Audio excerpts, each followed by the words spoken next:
émission Toyeba.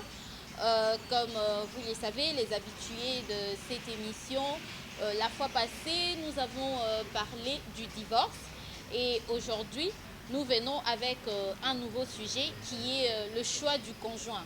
Alors, je ne suis pas seule, je suis avec le pasteur Jean-Pierre Maouéja, notre invité permanent, pasteur de l'église Porte Étroite. C'est avec lui que nous allons développer ces sujets qui est le choix du conjoint. Bonjour, pasteur Jean-Pierre. Bonjour madame, merci. Merci d'avoir répondu à notre invitation. Avec plaisir. Voilà, pasteur, aujourd'hui nous allons parler du choix du conjoint. Et je pense que c'est un thème assez délicat et qui crée aussi des confusions dans les têtes des enfants de Dieu, si on peut le dire. Alors nous voudrions que vous commenciez d'abord par nous définir ce concept conjoint. Que signifie conjoint? Alors le conjoint, en fait, on n'est pas en train de faire des polémiques. Le conjoint, c'est une personne de sexe opposé qui est appelée à mener la vie avec la conjointe. Donc, parlons de deux personnes de sexe opposé. Le masculin, c'est le conjoint, le féminin, c'est la conjointe.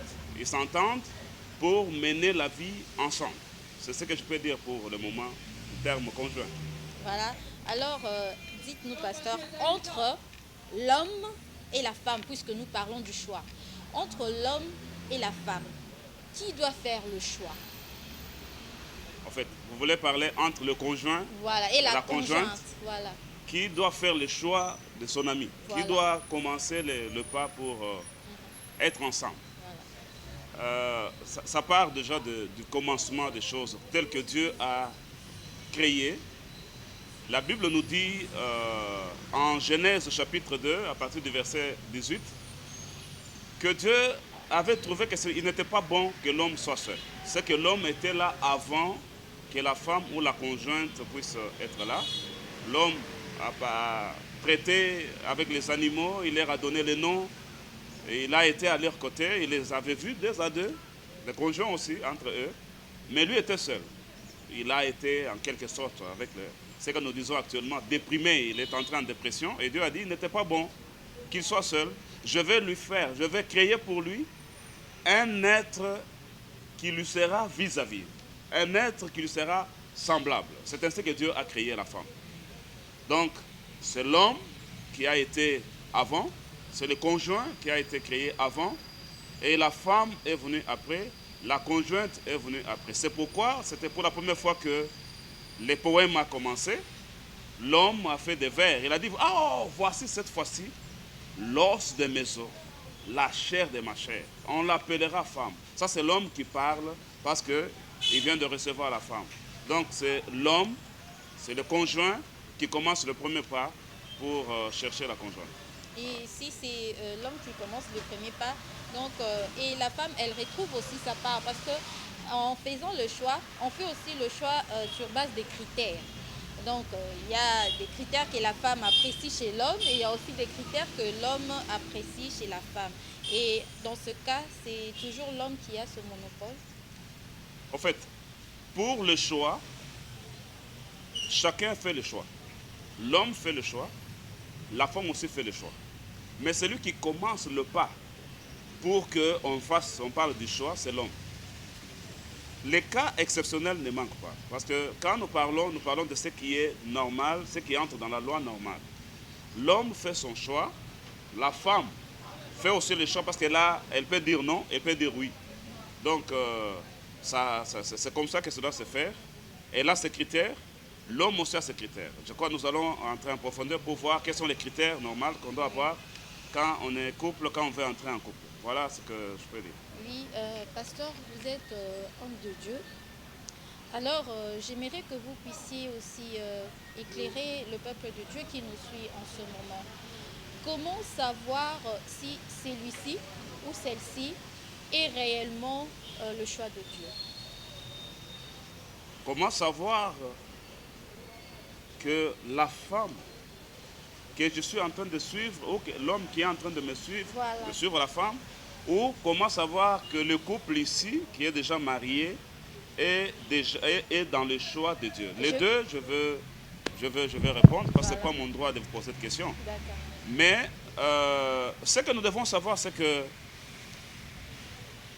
le mariage, nous l'avons dit dans notre émission précédente, là où nous parlions de divorce. Le mariage, c'est un état d'esprit, c'est une préparation. Alors, comment savoir que celui-ci est le choix de Dieu? La personne que je cherche, je voudrais me marier selon le choix de Dieu. Je voudrais me marier pour être heureux. Je suis dans un mariage où le choix, c'était le vrai choix que Dieu a voulu. Comment le savoir? Je pense la première chose, ici je parle, je suis enfant de Dieu, je suis pasteur, je m'adresse aux enfants de Dieu et même à ceux-là qui ne se reconnaissent pas chrétiens. Parce que le conseil de Dieu, Dieu a créé tout être humain. Le choix, c'est d'abord un besoin.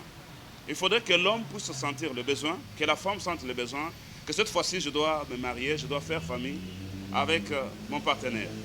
Et quand il y a un besoin, un chrétien, tout chrétien qui s'appelle chrétien, qui se reconnaît chrétien, il recourt à Dieu. Il parle d'abord à Dieu. Voilà, papa, à mon état ici d'âge, je voudrais maintenant faire famille, je voudrais me marier. Et il commence à parler à Dieu. Il fait son choix, il parle avec Dieu. Ça peut être aussi la femme, ça arrive que la femme est dans le besoin et sans que maintenant je dois me marier, elle prie aussi, elle parle à Dieu. Envoie-moi une personne du temps, une personne du moment, une personne de ma vie qui va me rendre heureuse dans ma vie. Donc, première chose, on prie. Deuxième chose, ce qu'il faut savoir, c'est que un enfant de Dieu ne fait rien au hasard. Un enfant de Dieu ne s'engage pas dans une affaire, dans un processus, sans qu'il ait parlé au préalable à Dieu. Alors, c'est ce qui fait que, dès que nous faisons le choix, dès qu'une personne fait le choix, il parle à Dieu. Deuxième chose, il attend la suite de Dieu. Je sais qu'il y a beaucoup de choses. Il y a les gens qui ont osé se marier sur base de prophéties. Ils ont voulu se marier sur base de révélations, de visions. Il y a même des hommes de Dieu qui ont prophétisé sur tel frère de prendre telle sœur. Et après, on a appris que ça n'a pas terminé, il y a eu des divorces. Prenons l'inspiration dans la Bible. Abraham voit que Isaac atteint l'âge de se marier. Il envoie son serviteur. Il lui dit, va dans ma patrie, va dans mon pays. Va chercher une femme de ma maison. Jure que tu vas chercher pour mon fils Isaac une femme de ma maison. Jusque-là, il n'y a pas de choix. Jusque-là, il n'y a pas de critères. Le seul critère, c'est que la femme soit de la patrie, la même patrie que Abraham et Isaac.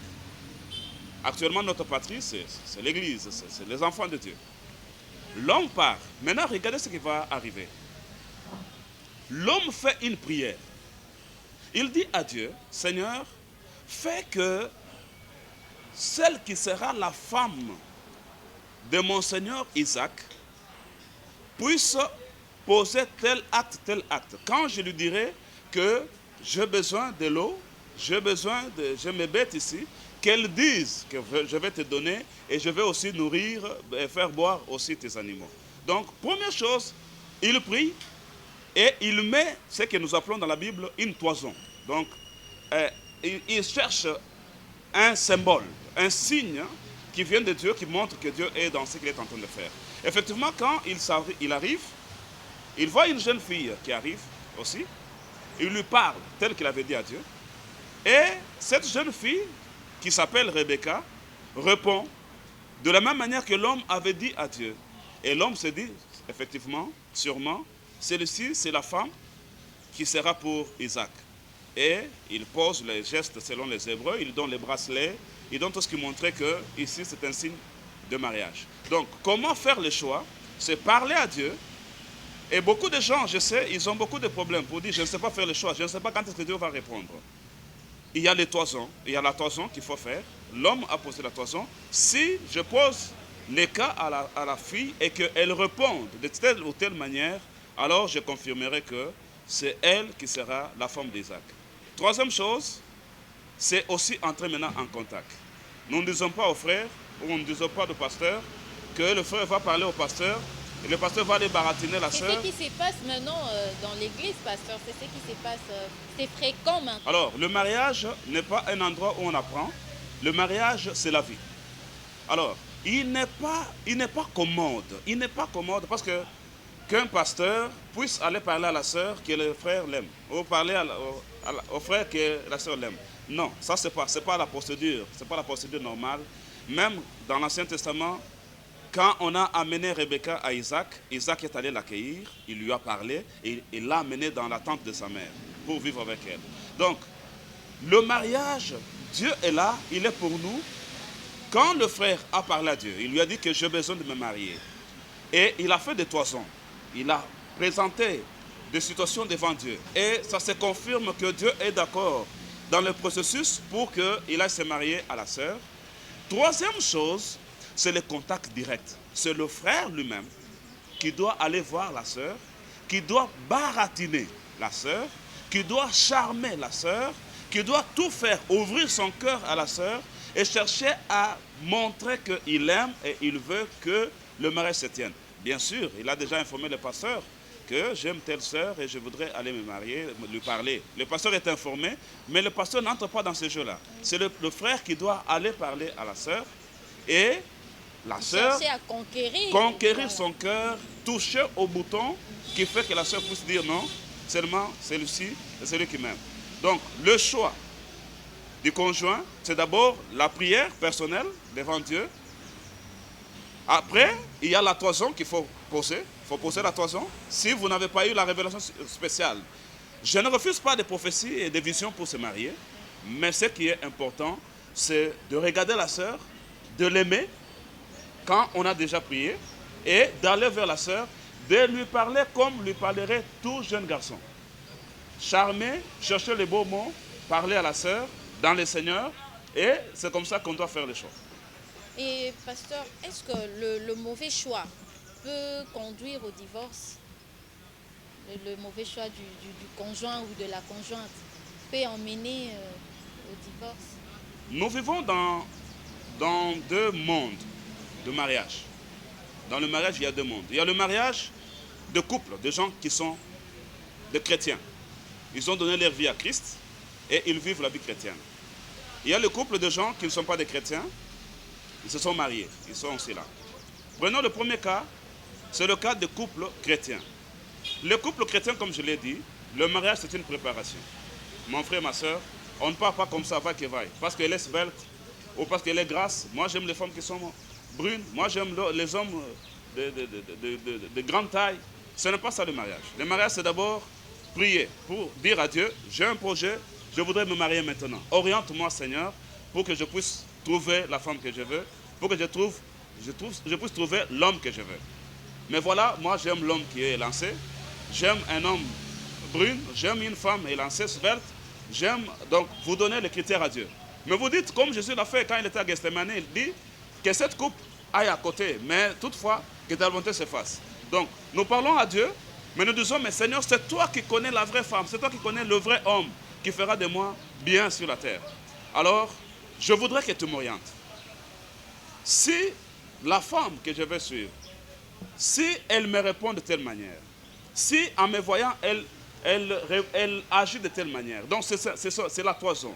Tu poses un critère devant Dieu sans que la femme soit informée et tu t'en vas, tu parles à la sœur, tu présentes la situation et si la sœur répond et agit selon la toison que tu as présentée au devant du Seigneur, c'est que Dieu est dedans. Pourquoi je dis cela? La Bible le dit en Psaume 84. Il dit que ceux-là qui se laissent à l'Éternel, ceux-là qui se confient en l'Éternel, ils placent dans leur cœur le chemin déjà tracé. Ils placent dans le cœur le voie déjà tracé. Donc l'homme qui se confie à l'Éternel, il a déjà la voie du succès. Il sait là où il va arriver parce que Dieu va l'orienter. C'est pourquoi à ce moment-là je reviens pour dire il n'est pas possible que le couple chrétien puisse divorcer pour raison qu'on avait fait un mauvais choix. Ce n'est pas possible. Ça ne peut pas se faire parce qu'on s'est dit, ils ont pris du temps, ils ont prié et Dieu a orienté. Et maintenant, il est allé poser le problème et la sœur a prié et Dieu était d'accord et il a accepté. elle a accepté et voilà, ils sont ensemble. Cette fois-ci, ils sont ensemble selon le projet de Dieu, selon le plan de Dieu pour leur vie. Donc, le divorce ne peut pas se faire pour des chrétiens, pour raison de dire que c'était un mauvais choix. Ça ne peut pas se faire. Mais, il peut arriver des circonstances, de mauvaises circonstances qui peuvent amener au divorce des chrétiens. C'est le mauvais encadrement. Le mauvais encadrement, parce que quand les gens se marient, ça ne se limite pas par là. Ils ont des parrains, donc des conseillers conjugaux, ils ont les pasteurs et tous les autres serviteurs qui les entourent. Les difficultés, nous l'avons dit dans notre émission, les difficultés ne montrent pas qu'il n'y avait pas un bon choix. Les difficultés montrent que nous avons besoin encore de plus de maturité pour aller de l'avant. Donc, l'exception, c'est le divorce. L'exception, c'est le divorce. Mais quand on se marie avec Dieu, il n'y a pas de divorce parce qu'il n'y aura pas de mauvais choix. Donc, pasteur, à vous entendre parler, les couples chrétiens ne divorcent pas. Donc, si je peux comprendre, donc, un chrétien doit obligatoirement épouser une chrétienne. Pareil pour une chrétienne, donc vice-versa. C'est obligatoire. Donc, que dit la Bible à ces sujets? Le jour qu'un chrétien se marie à une païenne, ou une païenne se marie à un chrétien, ça, ce sont des cas d'exception. Ce sont des cas exceptionnels. Ce n'est pas comme ça dans le plan de Dieu. Dans le plan de Dieu, Dieu, quand il a créé Ève, il a créé de même espèce qu'Adam. Parce que les autres animaux qui étaient là n'étaient pas de même espèce qu'Adam. Alors, nous, les enfants de Dieu, la Bible dit, nous avons été régénérés en Jésus-Christ.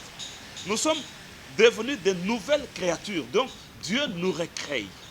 Nous sommes de nouvelles créatures. Alors, quand je veux me marier, je me marie à la personne de la nouvelle nature que moi, de même espèce que moi.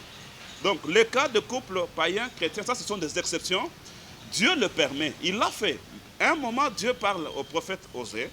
Il dit, va te marier à une prostituée. Parce que je dois donner un message à mon peuple.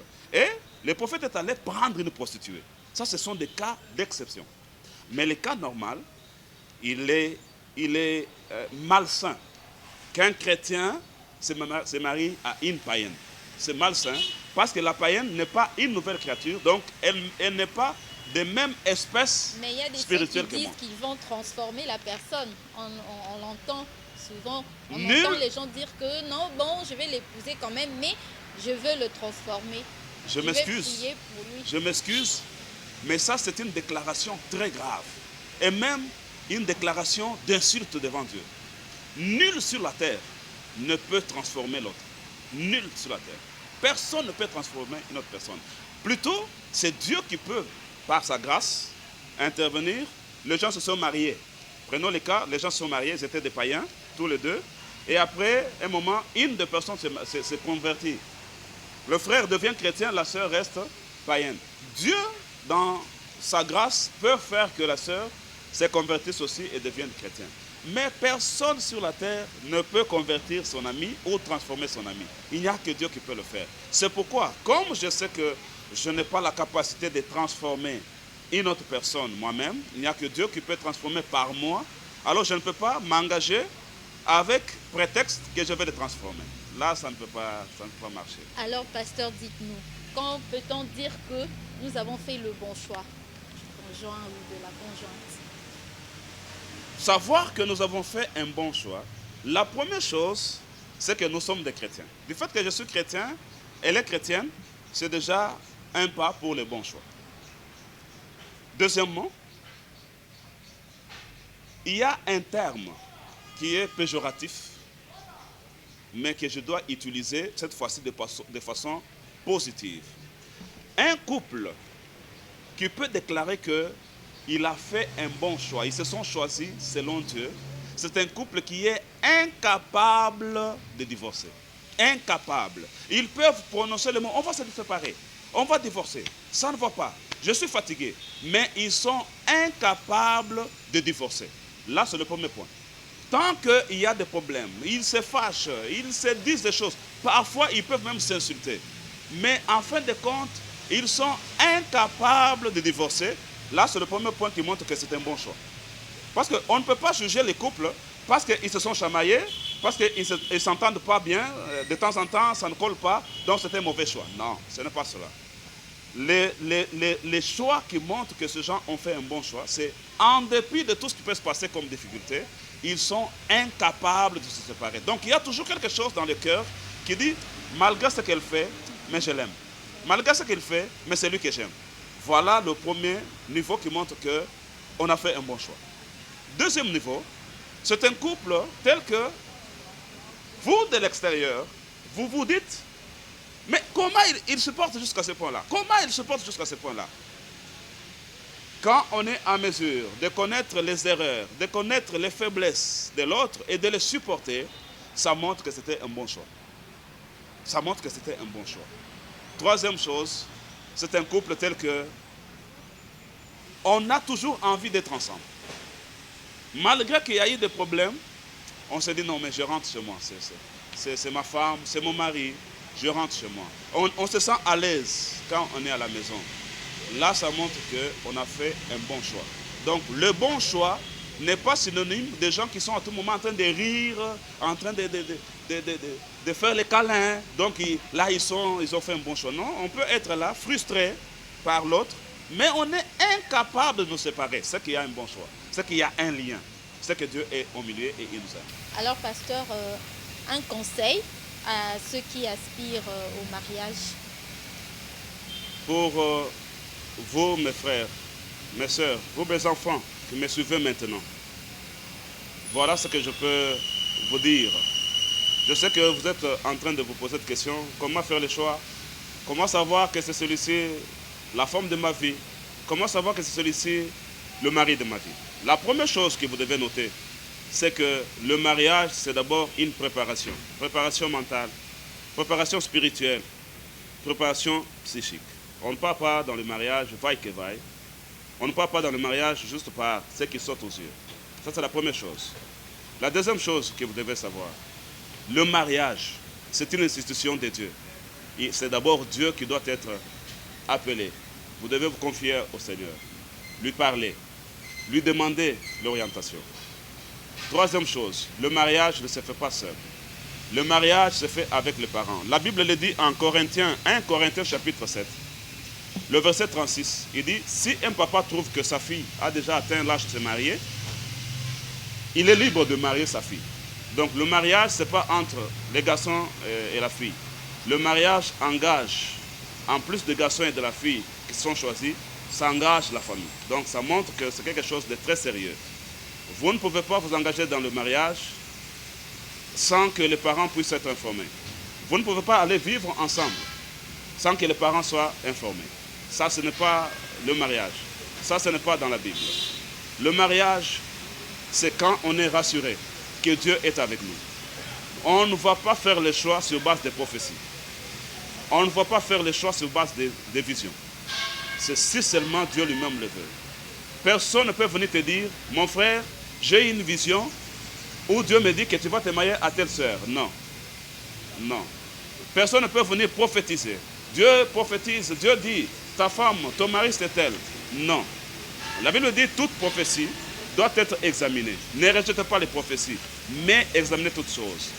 Comme le mariage t'engage, toi le frère à la sœur, comme le mariage t'engage, toi sœur au frère, tu as tout intérêt, même s'il y a la prophétie, même s'il y a la vision, de te remettre à Dieu, de demander si Dieu est aussi dedans. Parce que tu dois aussi douter. Tu dois mettre les toisons. On ne rejette pas la prophétie, mais on examine toutes choses. On prend ce qui est bon. J'ai connu beaucoup de cas de gens qui se sont mariés sur base de prophéties, sur base de mariage. Et ils n'ont pas continué. Ils se sont séparés. Parce que c'était insaisissable. Est-ce que ça venait de Dieu? Non. Mais attention, nous parlons de prophéties. Cette fois-là, c'est des fausses prophéties. La prophétie qui vient de Dieu, c'est une prophétie qui vient de Dieu. Là, nous devons obéir. Mais je parle de fausses prophéties et de fausses visions. On ne se mariera pas tant qu'on n'a pas la conviction que Dieu aussi m'a parlé.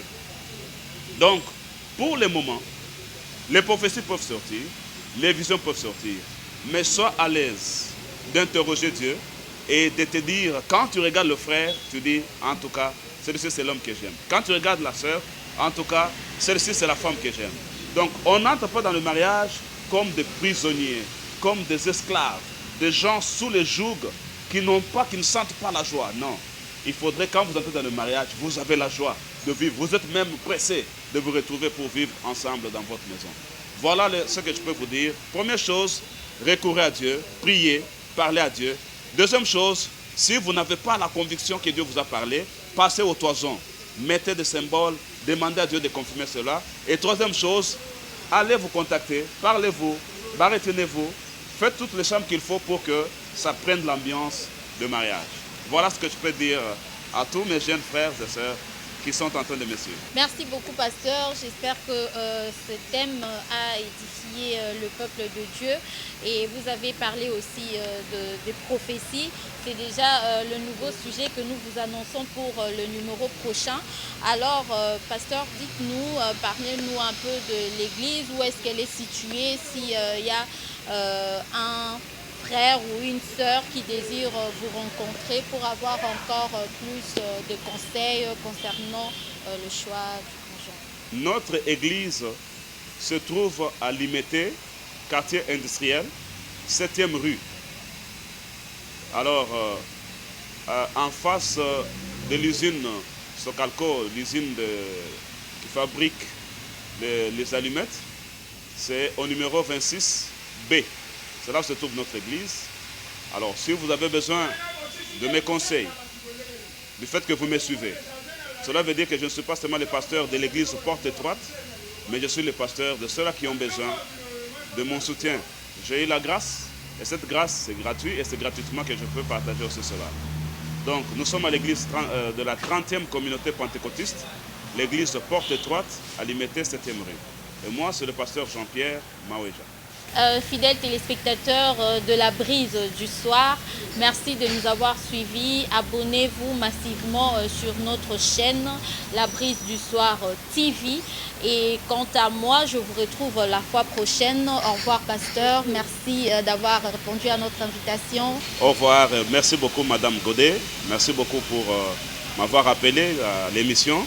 Je brûle de plaisir, de joie de partager ce que Dieu m'a mis à cœur pour la prophétie. Et je pense que vous attendez aussi cette émission. D'ici là, nous allons le faire. Nous serons heureux d'avoir vos commentaires, de constater que vous likez cela, vous aimez cela, et entrez dans notre chaîne. Et ça nous fera plaisir. Que le Seigneur vous bénisse. Au revoir, à la prochaine.